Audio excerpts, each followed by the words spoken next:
Residents Alliance, and we're very concerned about preserving our neighborhood. It's a very culturally, ethnically, socially, and architecturally diverse but beautifully preserved and harmonious neighborhood.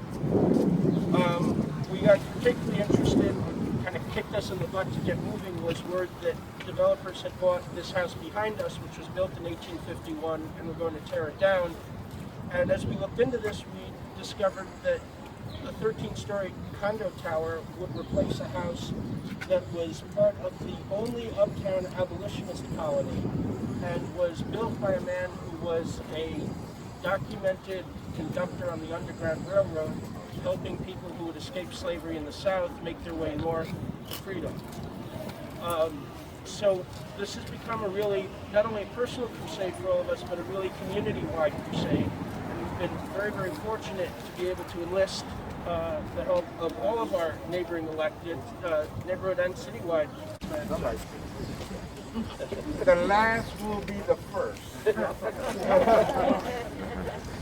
Well, this is a wonderful neighborhood that is characterized traditionally by a strong diversity. And as such, it has offered us a wide variety of cultures, languages, race, religions, etc. And that's wonderful. But more importantly, it has also offered us a rich array of history. And so, if you go further up to Inwood and to Inwood Hill Park, you will find the Native American burial ground.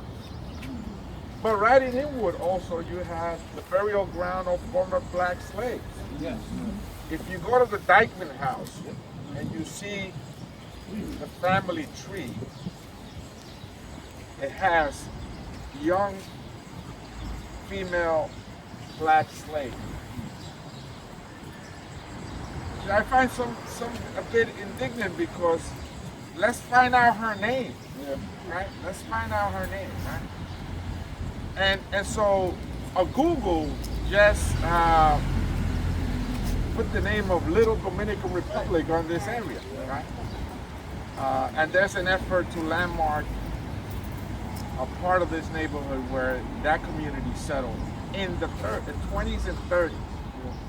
There's 35 names of people that came from Ellis Island. And then you have Juan Rodriguez, who came from Espaillat.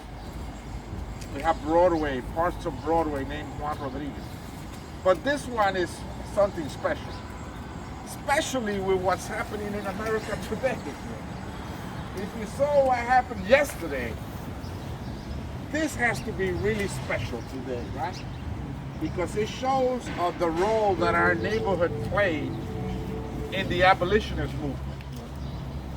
And we had potentially a stop in the Underground Railroad for people that fled slavery in their plight to get liberty, freedom. And so this really makes it special. And yes, we have Fort Washington Avenue, and we have the history of the Revolutionary War. I don't think it was a distinguished chapter in that history, but we have this chapter, right? I think this is a distinguished chapter of our neighborhood, right? And I want to congratulate all of you for making this happen. You know, I was involved in the landmarking when I was a state senator, the landmarking of West End Avenue. And I remember going before the group of folks that were working there, and my son used to go to school down there. Sometimes I would drive him down there, high school, right? And I told him, when I go into West End Avenue, I feel like I'm going into a cathedral, right? Well, this has tremendous merit.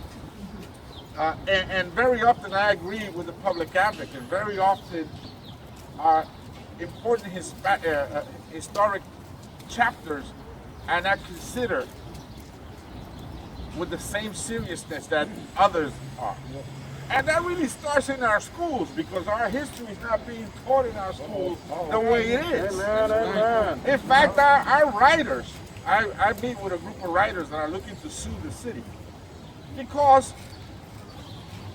their work is not being included in the classroom.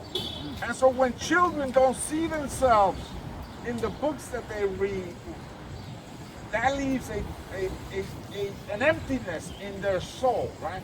And so we must change that. And it starts with this. This house should be in the history books. And it should be taught on PS 28, where I went to school, right up the street. Right? So I thank you all for this effort. This should be a starting point for us to push harder for the history of the United States, the real history, to be included everywhere we go with the same level of pride. Thank you, and keep the faith. Thank you very much, Peter Green. I'm Gail Brewer, Manhattan Borough President, and I think this is our second or third press conference, and for goodness sakes, Mayor de Blasio, this building should be landmarked. And I want to thank you for 12 because you've been on this, the Upper Riverside Residents Association, everybody who cares about this. I have had so many conversations with the Landmarks Preservation Commission. Staff, chair, over and over again. I don't get anywhere. And I am so frustrated. I don't understand this. It doesn't have all of the aspects of the original building. So the other buildings didn't have that. They got landmarks. And we can't absolutely prove that they were abolitionists. For goodness sake, look at the history. Come on. So, I mean, this makes, some people get upset about other things. This really upsets me. We have stood here so many times saying that history matters, landmarks matter, the history of the movement against slavery matters. Even if the city does not and cannot see the history behind us, we can see it and the public can see it. The building is linked to an active figure in the Underground Railroad. That is proven. Dennis Harris. So he didn't live here for years and years. He was here. I know this history by heart with this building at this point. And it is danger of being demolished. I have to say that would be so awful. Awful. And it has a whole to do with the wideness of the street, or the street's not wideness. Is that park or is that not park? You can't imagine all the nuances. This may be, as a building, the remaining link to the abolitionist movement in this community. Reminds us that even during the dark time of oppression and slavery, there were people who said no to slavery. You know what's great? If you go stand there, and I call it David Dinkins building, you do see another building, but you can stand there and see the river. There may be a building in between. But you can see Mr. Harris's boat making sure that slaves became free in your mind, because that's the history. It's in danger of being destroyed for a 13-story luxury tower. That's outrageous. Just so you know, as we heard earlier, there's so few landmarks in New York that link to the anti-slavery movement. And I'm very Manhattan-oriented, in case you didn't know. LPC has granted only to 17 in terms of anti-slavery, and of these, only 3 are in Manhattan, and they're all below 96th Street. So I'm delighted that this Tuesday, the Upper Riverside Residents Association and Peter Green will meet with the city to propose this expanded historic district. Congratulations. And we will all call on the Landmarks Preservation Commission and Chair Sarah Cowell to extend the Audubon Park Historic District to include this building. We already had fights about those beautiful buildings that you heard earlier. We couldn't get those landmarks. They need to be landmarked too.